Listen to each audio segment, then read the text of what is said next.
Gracias, Randolph. Muy precioso himno. Ciertamente, amados hermanos, esas palabras que acabamos de cantar en el coro son palabras que me animan siempre, me inspiran, especialmente cuando Jesucristo dijo: ustedes valen más que las aves. Si Dios cuida de los animales, ¿cuánto más cuidará de ustedes? Si Dios se preocupa de los animales, pues más se preocupa por nosotros, que fuimos hechos a su imagen y semejanza. Valemos más que las aves. Aquí,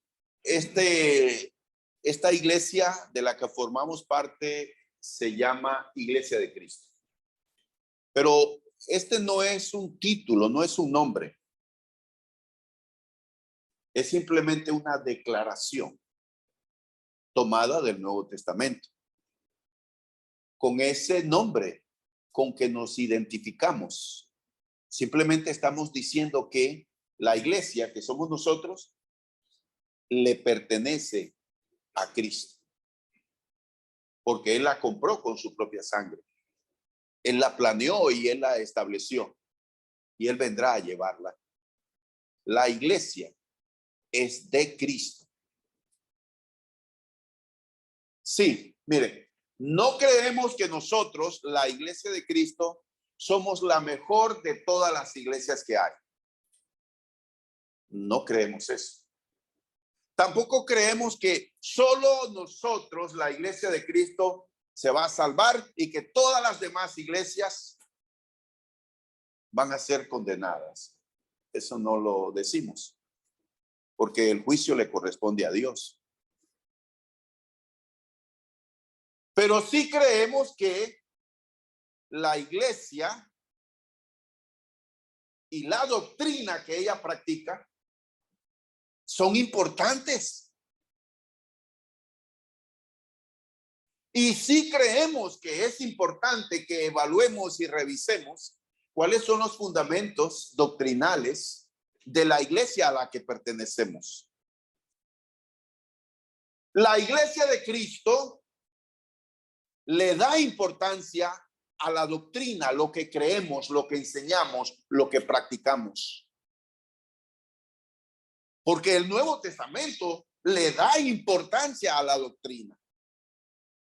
Además de creer que Jesucristo es el Hijo de Dios, el único Señor y Salvador, también debemos de creer que la iglesia es una institución divinamente establecida y que la iglesia hoy debe asemejarse a la iglesia original. La pregunta constante que la gente nos hace: ¿y cuál es la iglesia verdadera? Nuestra respuesta es, bueno, la del Nuevo Testamento. Si usted tiene la intención de conocer cuál es la iglesia verdadera, la original, pues lea el Nuevo Testamento. Una proclamación que hacemos ahora en la iglesia de Cristo que nos identifica es: la iglesia tiene que ser semejante al modelo original.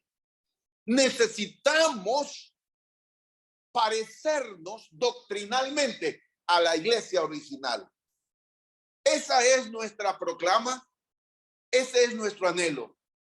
Si queremos agradar a Dios, necesitamos seguir el modelo de la iglesia original, la iglesia del Nuevo Testamento. Los jueves estamos estudiando el libro de Hechos de los Apóstoles. Para muchos de ustedes quizás esto sea un repaso, para otros es algo nuevo. Para todos es importante porque nos esclarece cuál es nuestra identidad como iglesia, porque la iglesia tiene una identidad. No nos confundamos. Ese refrán que la gente usa: todos los caminos van a Roma, Todas las iglesias adoran a Dios y van a Dios. Aunque suena bien, no es correcto. Probablemente ofenda esta afirmación. Necesitamos revisar las creencias, los fundamentos de nuestra iglesia. Y eso es lo que estamos tratando de hacer a la luz de la palabra de Dios en el libro de Hechos. Vamos con la lección número 5, la lección titulada La iglesia avanza, la iglesia se extiende a causa de la persecución. Gracias, Abby. Tomado de Hechos capítulo 6, desde el versículo 8 hasta el 25, es la lección de hoy, lección número 5 de esta serie, El cristianismo en marcha, un estudio del libro de los Hechos. La iglesia se extiende a causa de la persecución, es el título de nuestra lección para hoy. Entonces, ahora sí, avanzamos con la siguiente diapositiva de nuestra presentación. Hechos capítulo 6, versículo 8 al 15. Leamos, por favor, el pasaje. Acompáñenme a leer. Abra su Biblia en Hechos capítulo 6, versículo 8 al 15. Y Esteban, lleno de gracia y de poder, hacía grandes prodigios y señales entre el pueblo. Entonces se levantaron unos de la sinagoga llamada de los libertos y de los de Cirene, de Alejandría, de Cilicia y de Asia, disputando con Esteban, pero no podían resistir a la sabiduría y al espíritu con que hablaba. Entonces sobornaron a unos para que dijesen que le habían oído hablar palabras blasfemas contra Moisés y contra Dios. Y soliviantaron al pueblo, a los ancianos y a los escribas, y arremetiendo, le arrebataron y le trajeron al concilio. Y pusieron testigos falsos que decían: este hombre no cesa de hablar palabras blasfemas contra este lugar santo y contra la ley, pues le hemos oído decir que ese Jesús de Nazaret destruirá este lugar y cambiará las costumbres que nos dio Moisés. Entonces todos los que estaban sentados en el concilio, al fijar los ojos en él, vieron su rostro como el rostro de un ángel. Ok, detengámonos antes de analizar esta lectura a fondo. Esteban, habla de Esteban, el primer mártir cristiano, el primer cristiano que muere por su fe. Porque Esteban defendió públicamente sus convicciones religiosas acerca de Jesucristo. Entonces, ¿quién era este Esteban? En estos pasajes que acabamos de leer, podrían indicarnos algunos datos de este personaje. Esteban entonces aparece aquí en el capítulo 6. Recuerden ustedes que en los primeros 7 versículos de Hechos capítulo 6 se habla de la murmuración que hubo en la iglesia de Jerusalén respecto a la distribución de las ayudas a los necesitados y de cómo las judías de Judea eran favorecidas en contrario a las viudas judías que no eran de Judea, que eran de ascendencia o de origen cultural griego. Y los apóstoles entonces dan una solución, dicen: escojan entre ustedes en la iglesia a 7 varones y les dan ahí las cualidades y requisitos de estos hombres para ser seleccionados a fin de que ellos se encarguen de la distribución de los alimentos y de las ayudas a las viudas. Entre esos 7 está Esteban. Por el nombre mismo sabemos que él era griego, porque Esteban no es un nombre judío. Así que sabemos que él era griego y que murió defendiendo públicamente su fe en Cristo. Este es Esteban. Y algunas frases que tomamos de Hechos capítulo 6 del versículo 5, por ejemplo, dice que era varón lleno de fe y del Espíritu Santo. Noten cómo describe Lucas a este mártir de la fe cristiana, Esteban. Versículo 8, lleno de gracia y de poder.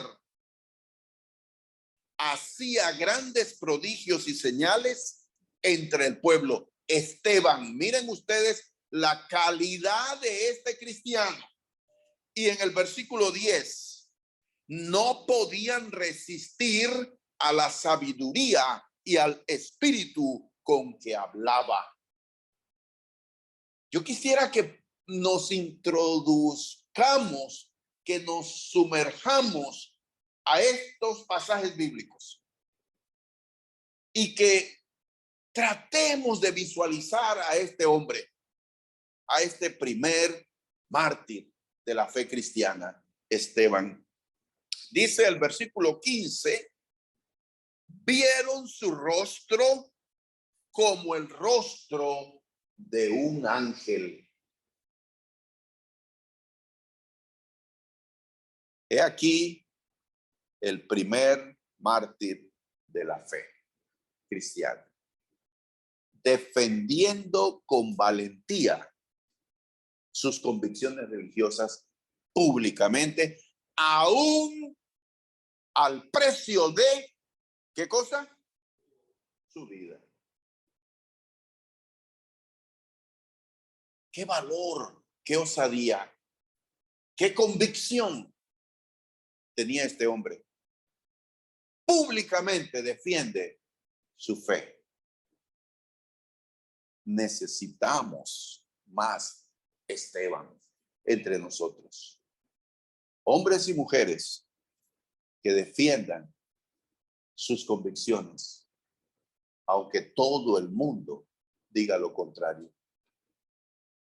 Esto es la calidad del cristiano. Ahora, vemos en el pasaje bíblico que como no pudieron discutir y razonar con Esteban, entonces recurrieron a la astucia, contratando, sobornando personas que fuesen testigos falsos, así como lo habían hecho con Jesucristo.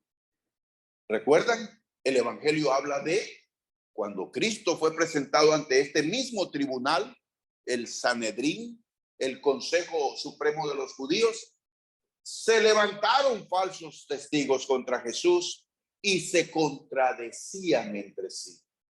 Asimismo, ahora estos contratan falsos testigos y ellos entonces empiezan primero hacen una acusación general contra él, pero cuando lo llevan ante el Consejo Supremo, ellos hacen dos acusaciones directas contra Esteban. ¿Cuáles son las acusaciones que hacen contra él?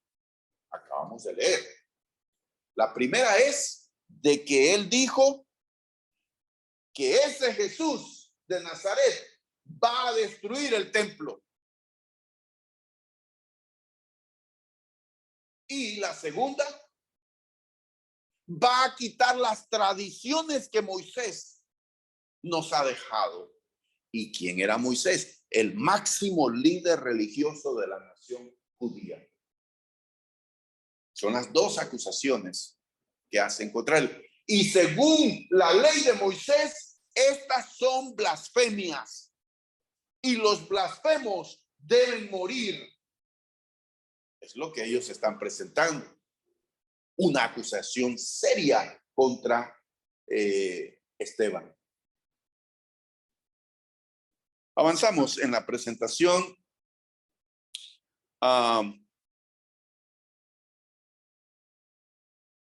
Tres preguntas, sí. Tengo tres preguntas. La primera aquí. ¿Qué hay de malo en que uno tenga creencias religiosas contrarias a la Biblia?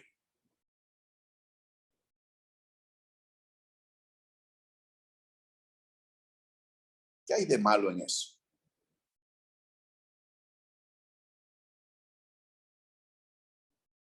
todo está mal.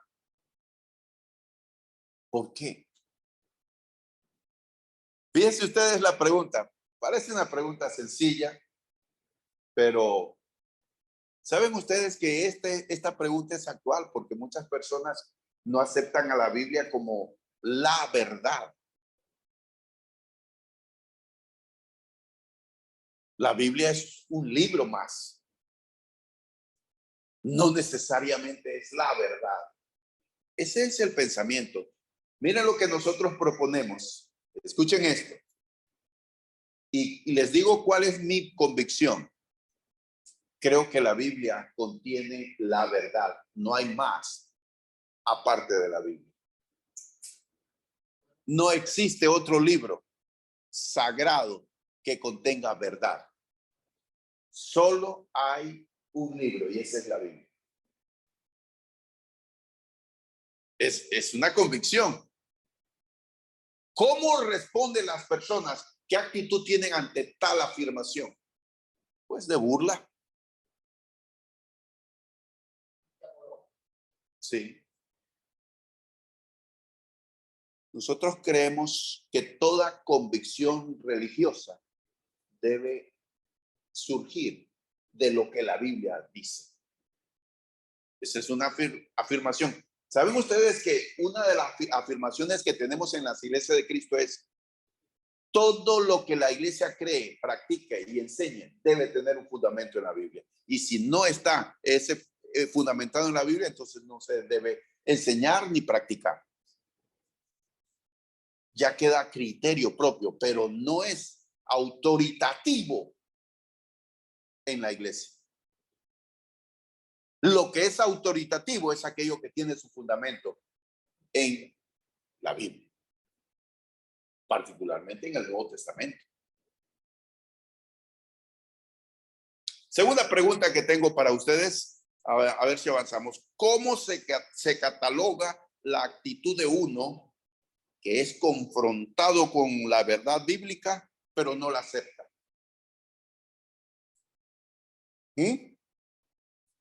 ¿Ciego? ¿Rebelde? ¿Necio?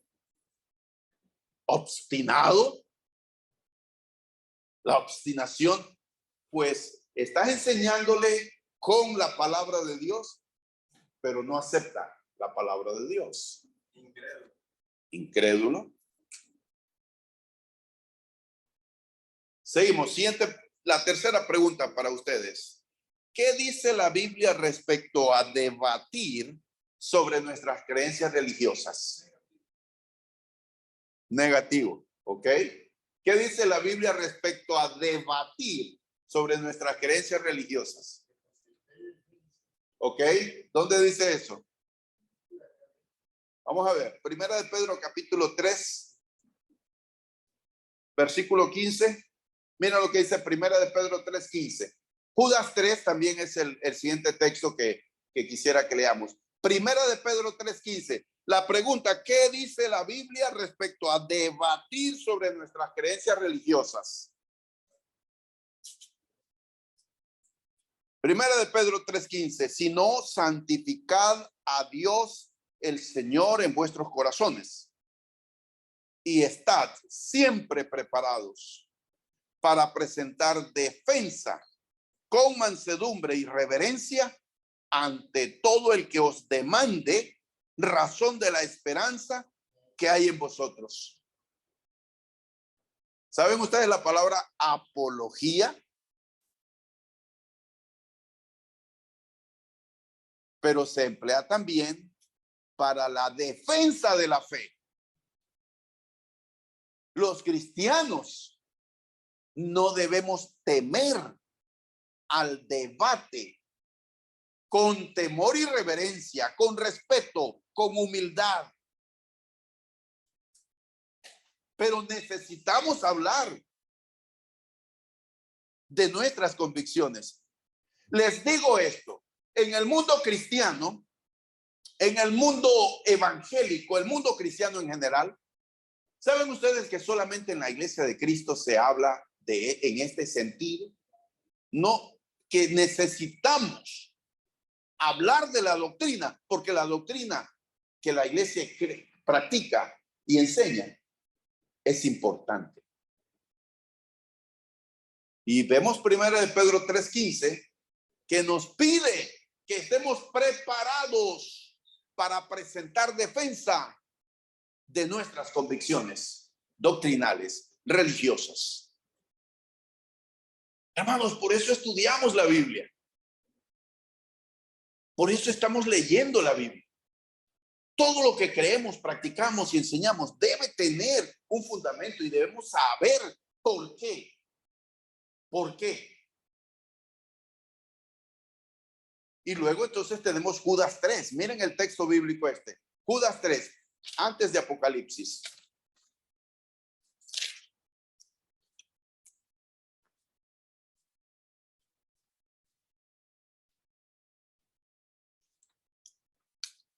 Un versículo corto donde dice Judas 3, amados, por la gran solicitud que tenía de escribiros acerca de nuestra común salvación, me ha sido necesario escribiros, exhortándoos que contendáis ardientemente por la fe que ha sido una vez dada a los santos. Y allí la palabra fe, entiéndase, conjunto de doctrinas. Aquí en este versículo, fe no significa creencia en Dios o esperar o confiar en Dios. En este versículo, combatir ardientemente por la fe significa defender la doctrina bíblica. Siempre y cuando lo hagamos como dice Primera de Pedro 3:15. ¿Cuál es la actitud con la que debemos defender nuestra fe? Con mansedumbre, con reverencia, no creyendo que nosotros somos los únicos que van a ser salvos y que todos los demás están condenados. Eso solo le corresponde a Dios. Sin embargo, la doctrina es importante, hermanos. Lo que creemos y lo que practicamos es importante. Ok, avanzamos. Hechos 7:1 al 52. No vamos a leer los 52 versículos, pero les comparto aquí en pantalla un resumen. Esteban defendió su fe. Las dos acusaciones, recuerdan, las dos acusaciones que le hicieron a él. Esteban respondió que la presencia de Dios y su adoración jamás ha sido limitado a un lugar geográfico, porque a él lo acusan de que este Jesús de Nazaret va a destruir nuestro templo. Y entonces, ¿dónde vamos a adorar a Dios? Esa es una blasfemia. Esteban dijo en su discurso, miren, ¿saben qué? A Dios se le puede adorar en cualquier lugar, no solamente en un sitio específico como este templo en Jerusalén. Segundo, la nación judía había rechazado con hostilidad a los mensajeros que Dios les mandaba. Por ejemplo, aquí en su discurso, en Hechos capítulo 7, él presenta que muchos mensajeros que Dios envió fueron rechazados uno tras otro. Por ejemplo, José fue rechazado, vendido por sus hermanos. Luego presenta otros ejemplos allí. Profetas, va mencionando uno tras otro, tras otro. El mismo Moisés fue rechazado.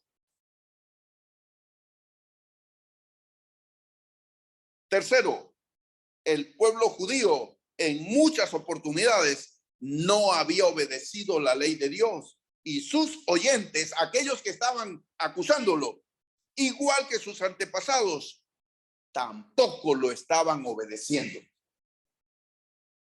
Ese es un resumen del discurso de Esteban. Les animo a que lean Hechos capítulo 7 si no lo han leído.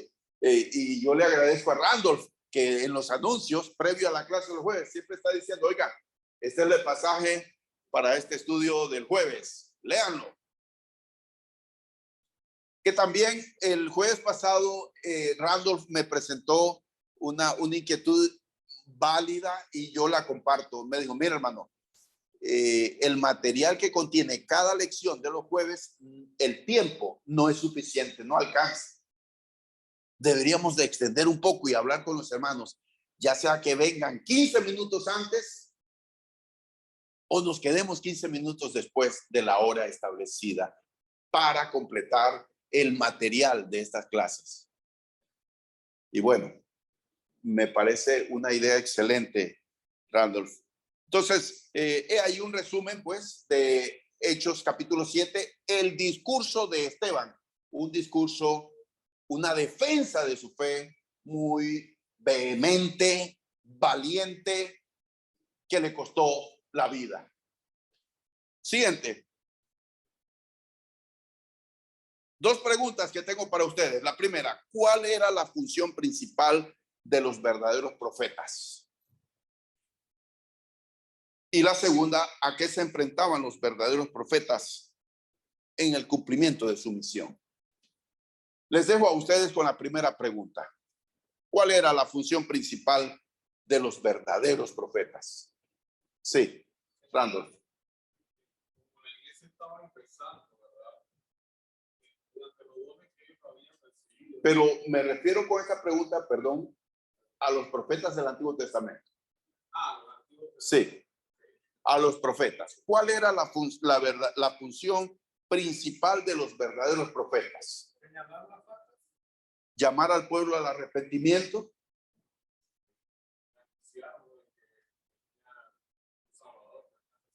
Y anunciar juicios de Dios si no había arrepentimiento.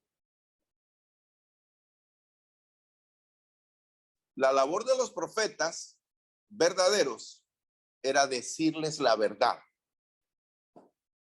porque había falsos profetas entre el pueblo, que así como los modernos falsos profetas nunca señalan el pecado, no ponen el dedo en la llaga, siempre hablan de bendición, de prosperidad, de bienestar, pero no señalan el pecado y no hablan de las consecuencias terribles del pecado, porque eso no agrada a la gente.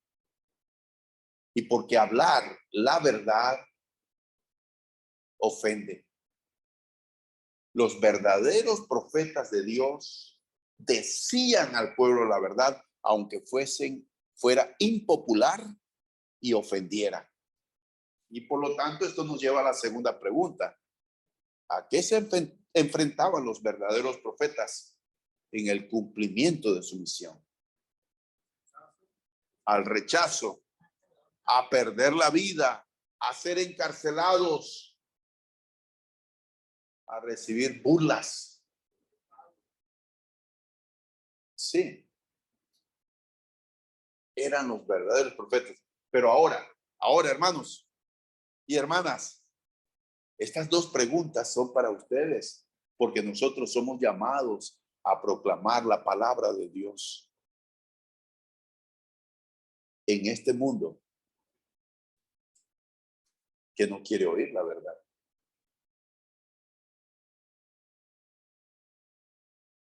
Bien, avanzamos. Esteban es lapidado. Lean conmigo Hechos 7, 54 al 60. Hechos 7, 54 al 60.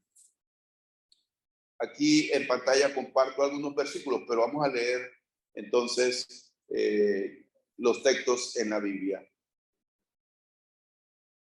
Oyendo estas cosas, se enfurecían en sus corazones y crujían los dientes contra él.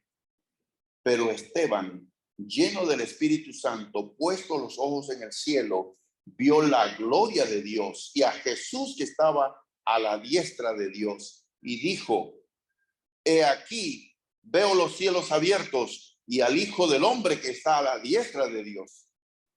Entonces ellos, dando grandes voces, se taparon los oídos y arremetieron a una contra él, y echándole fuera de la ciudad, le apedrearon y los testigos pusieron sus ropas a los pies de un joven que se llamaba Saulo.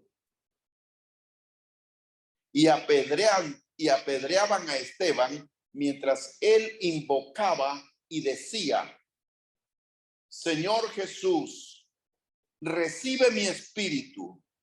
Y puesto de rodillas, clamó a gran voz: Señor, no les tomes en cuenta este pecado. Y habiendo dicho esto, durmió.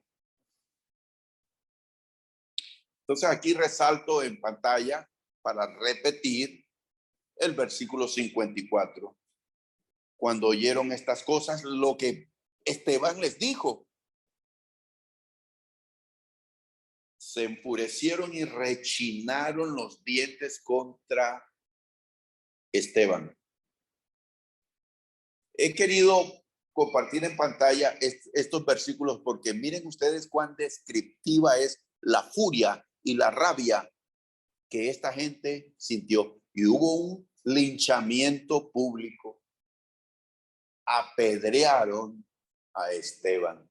Y quiero decirles que los judíos no tenían autoridad del Imperio Romano para aplicar la pena de muerte en casos religiosos.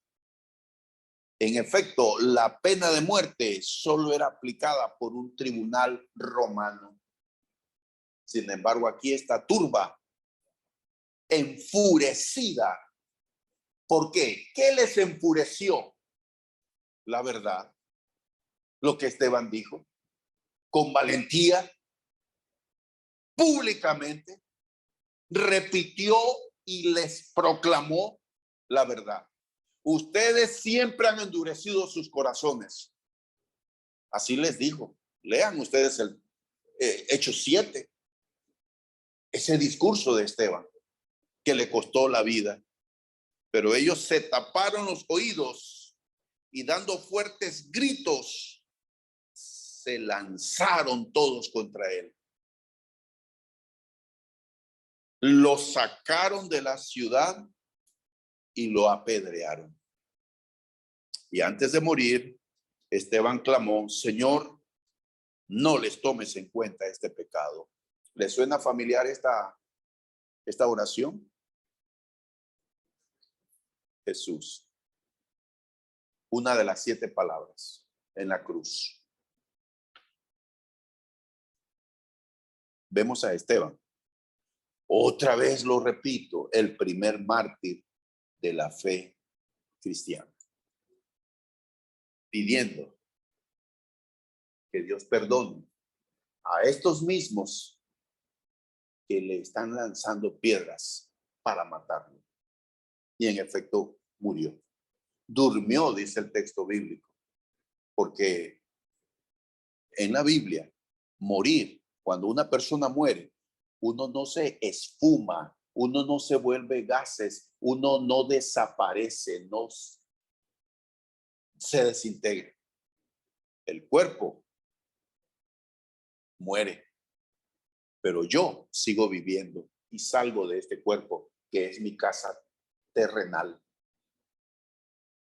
Y voy a un lugar establecido por Dios, llamado el lugar de los muertos, a esperar el día final, cuando Cristo venga por segunda vez y ordene que todos los muertos resuciten.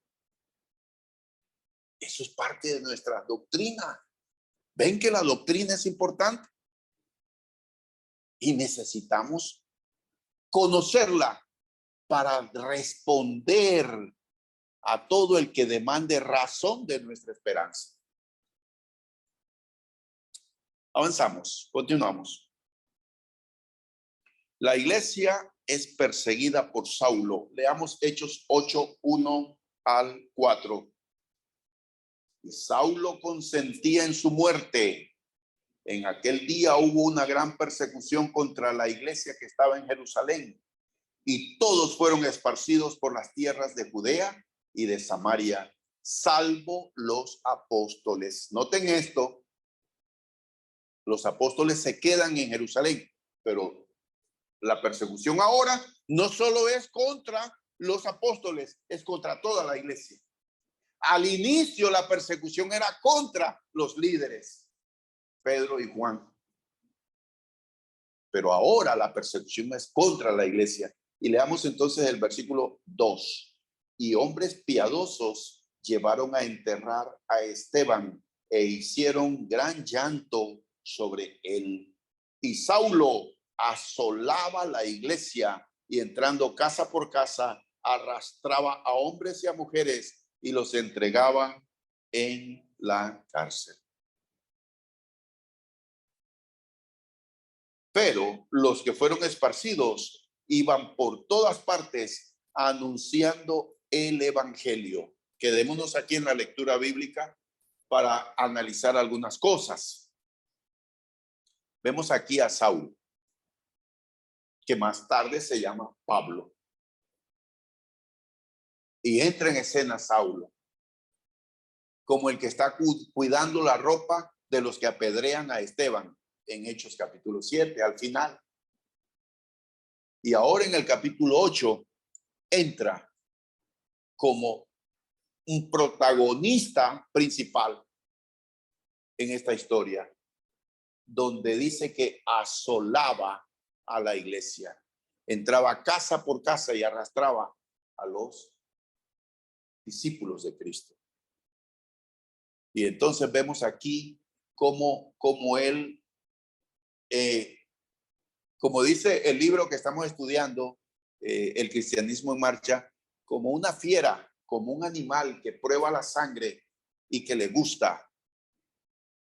Y empieza entonces esta terrible persecución contra los cristianos, arrastrando, encarcelando, permitiendo todo tipo de vejámenes contra aquellos que creían en Jesucristo.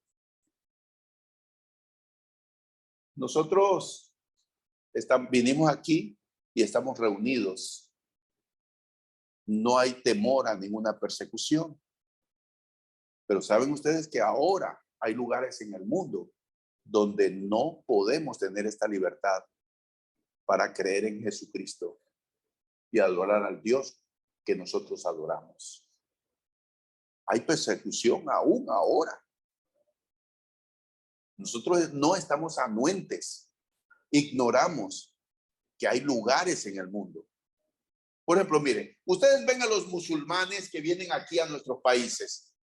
Ustedes los ven que ellos andan tapados y andan allí y tienen sus mezquitas y sus lugares de adoración. Pero ¿saben que nosotros no podemos ir allá libremente y hacerlo, adorar a Dios como nosotros queremos? ¿Saben ustedes eso? Ellos vienen a nuestros países, pero nosotros no podemos hacer lo mismo que ellos hacen.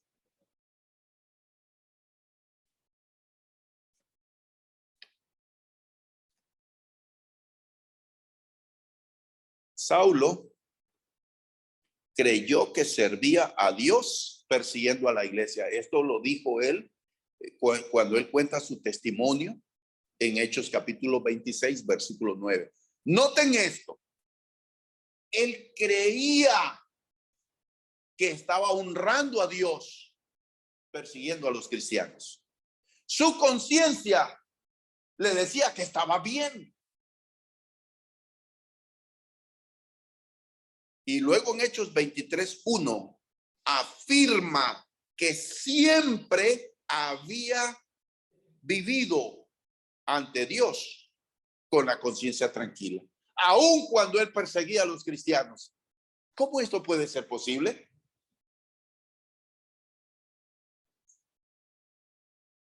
Una conciencia mal instruida. La conciencia es un don de Dios que nos señala lo bueno o lo malo, aplaude o condena nuestras acciones. Sin embargo, la conciencia no es una voz infalible, es decir, que no se equivoca. Porque si nuestra conciencia ha sido mal instruida, entonces no nos va a servir. Podemos creer que estamos bien delante de Dios y cuando en efecto no estamos bien delante de Dios. Si nos dejamos guiar por nuestra conciencia, solamente estamos perdidos. Entonces, necesitamos una voz con autoridad que nos hable la verdad. Y esa única voz con autoridad es la Biblia. Creer, dejarme guiar solo por lo que siento, no es suficiente. Hay camino que al hombre le parece derecho, pero su fin es camino de muerte.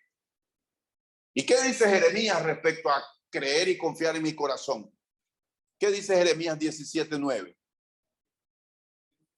Engañoso es el corazón más que todas las cosas y perverso. ¿Quién lo conocerá? Yo, Jehová, que peso los espíritus. Entonces, miren, Saulo se sentía bien persiguiendo a la iglesia. Por eso, volviendo al plano doctrinal, ¿cuántas personas creen que están bien? ¿Cómo practican? ¿Cómo adoran a Dios? ¿Cómo sirven? Pero eso, sentir que yo estoy bien, no es suficiente. ¿Qué dice la Biblia? ¿Qué dice el Nuevo Testamento? Esa es la voz infalible, no como te sientas. Entonces, esto demuestra claramente que es el peligro de seguir a ciegas la conciencia. Y también aquí vemos el fanatismo religioso. Y lo vemos actualmente en el mundo musulmán. El mundo musulmán con el terrorismo. Un famoso escritor musulmán, bueno, no sé si él es musulmán, Salman Rushdie. Hace como 20 años, creo, no me acuerdo, él escribió un libro que lo tituló Versos Satánicos. Y en ese libro, él hace burla del Corán. ¿Y saben qué? Publicó ese libro y el ayatolá, el líder supremo de Irán, declaró sentencia de muerte y ordenó que todo musulmán fiel mate a Salman Rushdie, un escritor inglés. Y ese hombre se ha estado escondiendo. Salió a luz hace un mes, creo, hace poco, que él estaba en no sé en qué lugar y alguien lo atacó. El fanatismo religioso es terrible. Aún en el mundo cristiano no hubo fanatismo religioso. Hace 500 años, ¿saben ustedes qué ocurrió en España? La reina Isabel la Católica. ¿Saben ustedes lo que hizo esa señora? Creó el Santo Tribunal de la Santa Inquisición y creó un grupo religioso, sacerdotes católicos, que eran los que estaban encargados de la Santa Inquisición. ¿Y qué era la Santa Inquisición? Un tribunal católico. Si tu vecino le caías mal o te odiaba, te declaraba que eras brujo o bruja o un hereje. Y eso era todo para ti. Era sentencia de muerte. Y no una muerte humana. Había tortura. El hermano escritor español de la Iglesia de Cristo, ¿cómo se llama este hermano? Se me está olvidando. Juan Antonio Monroy. Juan Antonio Monroy publicó varios libros. Hay uno de ellos donde él presenta fotos de un museo de la Santa Inquisición en Lima, Perú.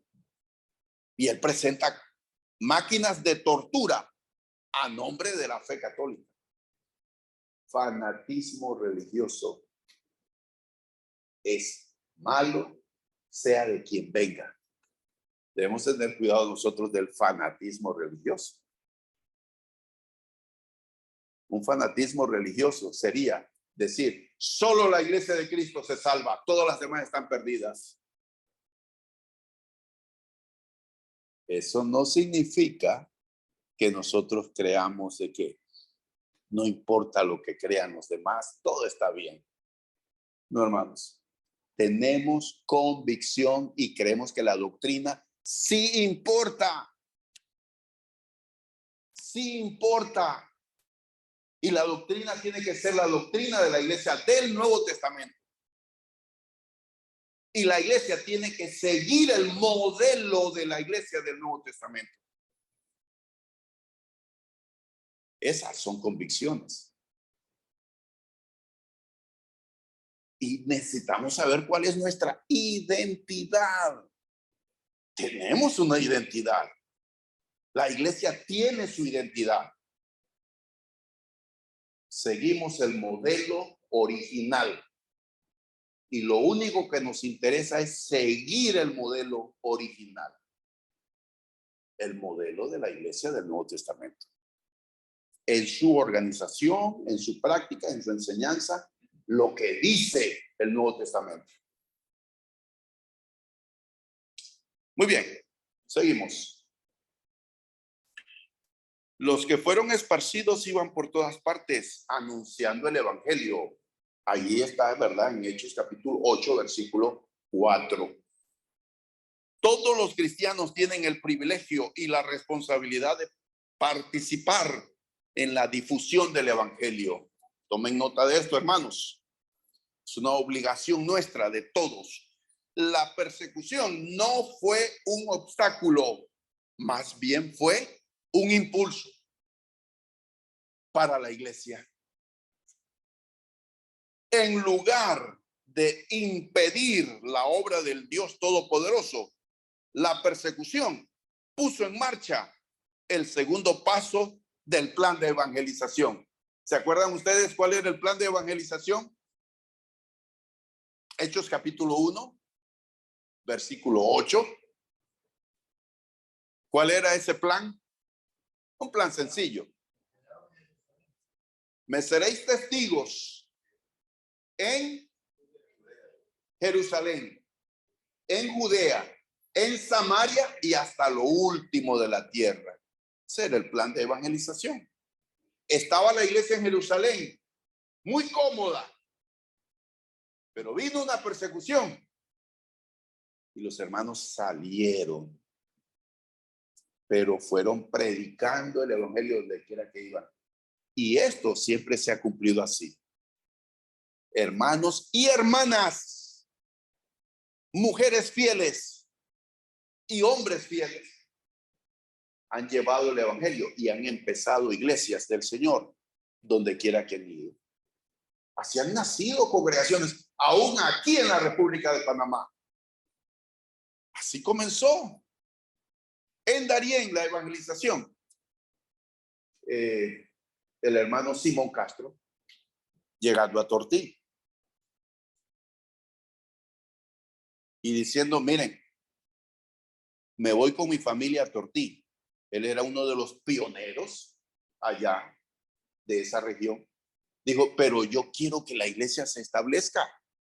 Él consiguió un pedazo de terreno y dijo, este pedazo al lado de su casa, en Tortí, este va a ser para la iglesia.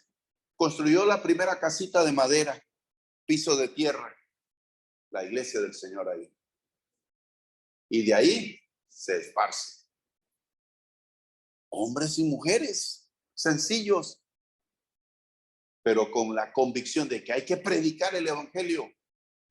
Y se murió nuestro hermano Luis Cedeño, un hombre que predicaba donde sea que él fuera y con quien estuviera.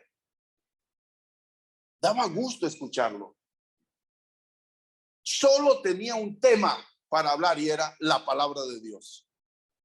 Con mucho respeto hacía, pero hablaba. Qué bueno. Ya no se hacen de esa calidad de cristianos. Es una lástima. Las dificultades siempre han servido para el fortalecimiento de la iglesia. Cuando hay dificultades, la iglesia prospera, porque el confort, estar bien, estar cómodos, saben ustedes que es dañino para el alma, para la vida espiritual. La comodidad, el confort, ¿cómo nos afecta? Nos afecta estar muy bien, muy cómodos. Pero cuando hay dificultades, florece la iglesia. Qué lástima, ¿verdad? ¿Por qué tenemos que esperar que haya dificultades para que la iglesia florezca? No sé, así somos. Continuamos. El inicio de la iglesia en Samaria. Vamos a leer versículos 5 al 17. Hechos 8, 5 al 17. Entonces Felipe, descendiendo a la ciudad de Samaria, les predicaba a Cristo. Y la gente unánime escuchaba atentamente las cosas que decía Felipe, oyendo y viendo las señales que hacía. Porque de muchos que tenían espíritus inmundos, salían estos dando grandes voces. Y muchos paralíticos y cojos eran sanados. Así que había gran gozo en aquella ciudad. Pero había un hombre llamado Simón, que antes ejercía la magia en aquella ciudad y había engañado a la gente de Samaria haciéndose pasar por algún grande. A este oían atentamente todos, desde el más pequeño hasta el más grande, diciendo, este es el gran poder de Dios. Y le estaban atentos porque con sus artes mágicas les había engañado mucho tiempo. Pero cuando creyeron a Felipe, que anunciaba el evangelio del reino de Dios y el nombre de Jesucristo, se bautizaban hombres y mujeres. También creyó Simón mismo, y habiéndose bautizado, estaba siempre con Felipe, y viendo las señales y grandes milagros que así se hacían, estaba atónito. Cuando los apóstoles que estaban en Jerusalén oyeron que Samaria había recibido la palabra de Dios, enviaron allá a Pedro y a Juan, los cuales, habiendo venido, oraron por ellos para que recibiesen el Espíritu Santo, porque aún no había descendido sobre ninguno de ellos, sino que solamente habían sido bautizados en el nombre de Jesús. Entonces les imponían las manos y recibían el Espíritu Santo. Detengámonos aquí. Ok, entonces aquí vemos que hay una larga historia de hostilidad entre samaritanos y judíos. Eso lo presenta el Nuevo Testamento, ¿verdad? Sí, Randolph. Tengo una preguntita antes que pasemos al tema de los samaritanos, ahora que puse el mapa, que algo que en lo que estaba repasando no terminó de cuadrar. En el versículo 5 dice que Felipe bajó, descendió a Samaria. Ellos no estaban en Jerusalén, que vendría siendo la parte Felipe. grande de Sí. Sí, Felipe estaba ahí. Ajá. Es una expresión porque dicen que Jerusalén era como en una colina. Y entonces descendían. Sí. Así que aquí vemos el mapa. No sé si logran apreciar aquí, por ejemplo, Jerusalén. Jerusalén está ven Judea. Judea, y entonces ven allí. Ajá. Ahí está Jerusalén, correcto. Y luego más adelante en el centro ven Samaria, ¿verdad? Samaria es una región. Samaria es una región. Y arriba ustedes ven Galilea. Recuerden, les hemos dicho que las regiones donde habitaban en el tiempo del Nuevo Testamento los judíos era Judea. En Judea estaba Jerusalén, En Jerusalén estaba el único templo autorizado por Dios para adorar a Dios. Y luego entonces había otra comunidad de judíos en Galilea. Recuerden que Jesús creció en Galilea, en Nazaret, arriba. Entonces, cuando los judíos venían de una de sus regiones, ya sea de Galilea para Jerusalén o viceversa, evitaban pasar por Samaria por esta hostilidad que había entre ellos. Pero vemos que Felipe se sobrepuso a estos sentimientos y él fue a Samaria.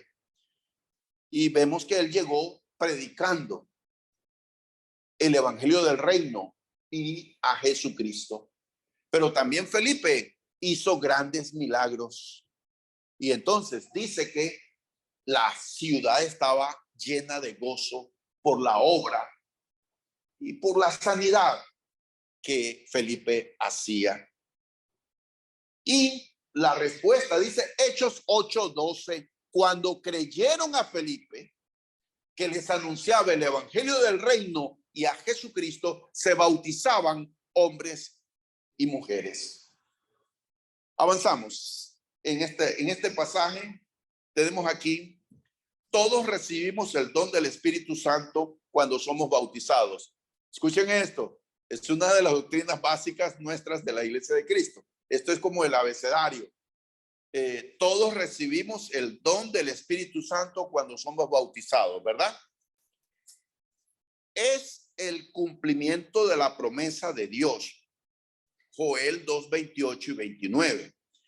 Pedro dijo el día de Pentecostés que lo que estaban experimentando ese día era el cumplimiento de la profecía de Joel capítulo 2. Ahora, en Hechos capítulo 2, versículos 38 y 39, cuando ellos le preguntan ¿qué haremos? En respuesta al discurso de Pedro, en Hechos 2, Pedro les dijo: arrepentíos y bautícese cada uno de vosotros en el nombre de Jesucristo. Hechos 2:38, para el perdón de los pecados, y recibiréis el don del Espíritu Santo. Y luego agrega en Hechos 2:39, porque para vosotros es la promesa, para vuestros padres, para los que están lejos, para todos cuanto el Señor nuestro Dios llamare. Así dice. Y luego Pedro dice en Hechos 5:32, dice: y nosotros somos testigos, y también el Espíritu Santo, el cual ha dado Dios a los que le obedecen. Así dice Hechos 5:32. Entonces el Espíritu Santo, el don del Espíritu Santo, es el sello que indica que le pertenecemos a Dios. Ser hijo de Dios significa tener el Espíritu Santo, el cual nos sirve de guía y garantía de la herencia celestial que nos espera. Y aquí comparto algunos pasajes que son fundamento de estas afirmaciones. ¿Comprendemos esto?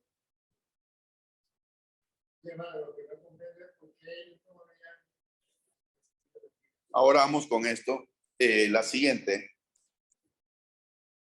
Pero sí es cierto que no podemos ser de Cristo si no tenemos el Espíritu Santo. ¿Cómo es posible que Lucas diga que el Espíritu Santo aún no había descendido sobre ninguno de ellos, es decir, los samaritanos, sino que solamente habían sido bautizados en el nombre de Jesús? Ok, el punto es este, hermanos. Definitivamente, toda persona recibe el don del Espíritu Santo en el momento en que obedece al Evangelio, bautizándose. Hechos 2:38, Hechos 5:32. Lo que no habían recibido los samaritanos eran los dones milagrosos que otorga el Espíritu Santo. El Espíritu Santo no se había manifestado visiblemente en ninguno de los discípulos de Samaria.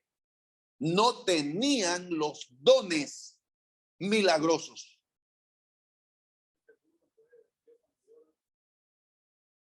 Así es. Vinieron Pedro y Juan a la iglesia de Samaria, impusieron las manos, orando sobre ellos, y se manifestó el Espíritu Santo de esa manera visible, externa. Los creyentes que recibieron la imposición de manos de los apóstoles, recibieron los dones milagrosos. Y por eso Simón, cuando vio que por la imposición de manos se otorgaban estos dones, le ofreció dinero. Bien, avanzamos. Vamos a leer desde el versículo 18 al 24.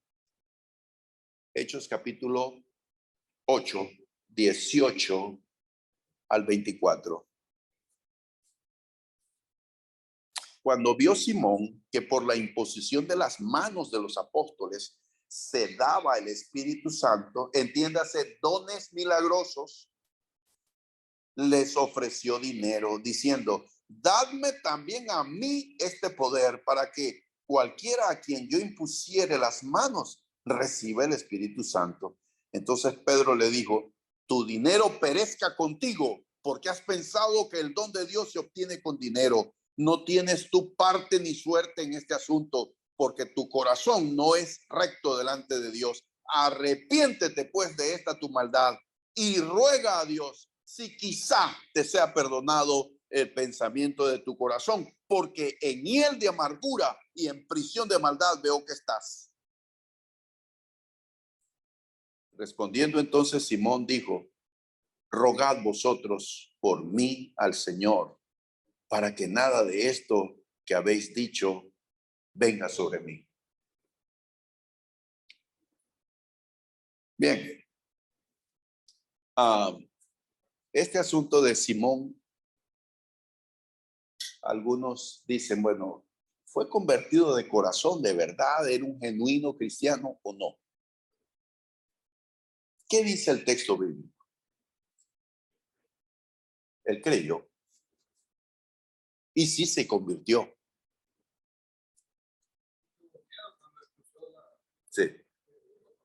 Sin embargo, recuerden esto: el pecado en nuestras vidas es algo actual. No reina el pecado en la vida nuestra. Quien reina es Cristo Jesús, es nuestro Señor y Salvador. El pecado no reina. Sin embargo, todavía vivimos en este cuerpo sujeto a pasiones, en este mundo donde impera el príncipe de las tinieblas. Y estamos combatiendo contra la corriente de este mundo. Y puede ser que sucumbamos a la tentación. Entonces, Simón quiso comprar este poder. Aquí en pantalla comparto dos cosas que el autor del libro que estamos usando presenta para cómo se recibe el perdón de Dios. ¿Cómo se recibe el perdón de Dios? Para el que todavía no ha aceptado la salvación, necesita creer en Cristo Jesús. Necesita arrepentirse de sus pecados, confesar su fe en Jesús y ser bautizado. Eso está fundamentado en el Nuevo Testamento, ¿verdad? Para el que peca después de aceptar la salvación, ¿qué tiene que hacer? Hechos presenta, arrepentirse de los pecados, reconocer nuestros pecados y orar pidiendo a Dios que le perdone a uno. Eso es lo que tiene que hacer uno que se ha entregado a Cristo y que ha cometido algún pecado. Eso enseña el Nuevo Testamento. ¿Alguna pregunta sobre este asunto de Simón?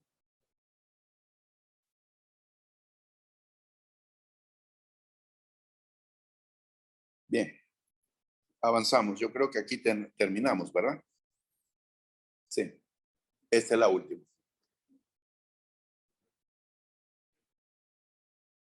Sí. Bien, entonces, la iglesia fue perseguida, pero la iglesia aprovechó esa circunstancia para predicar el evangelio. Hemos visto que la iglesia original no era perfecta. Hemos visto que la iglesia original también luchaba igual que nosotros. Entre nosotros. ¿Qué tenemos que hacer? Ser compasivos unos con otros. Ver que la iglesia, que somos nosotros, estamos llenos de defectos y estamos luchando. No somos la iglesia perfecta, pero anhelamos, deseamos agradar a Dios. Sin embargo, es el plan de Dios que la perfección la complete el día que Cristo venga. Aquí en la tierra, la iglesia no es perfecta. Está formada por hombres y mujeres llenos de defectos y que estamos luchando contra el pecado. Y que en efecto, algunas veces caemos en el pecado. Hijitos míos, estas cosas os escribo para que no pequéis. Y si alguno hubiere pecado, abogado tenemos para con el Padre, a Jesucristo el justo. Nosotros debemos confesar a Dios nuestros pecados, arrepentirnos y confiar en su gracia, en su misericordia. Y el anhelo es no pecar como un estilo de vida, como un propósito de vida, sino agradar a Dios. Ese es el plan nuestro y es nuestro ideal. Muy bien, que Dios les bendiga.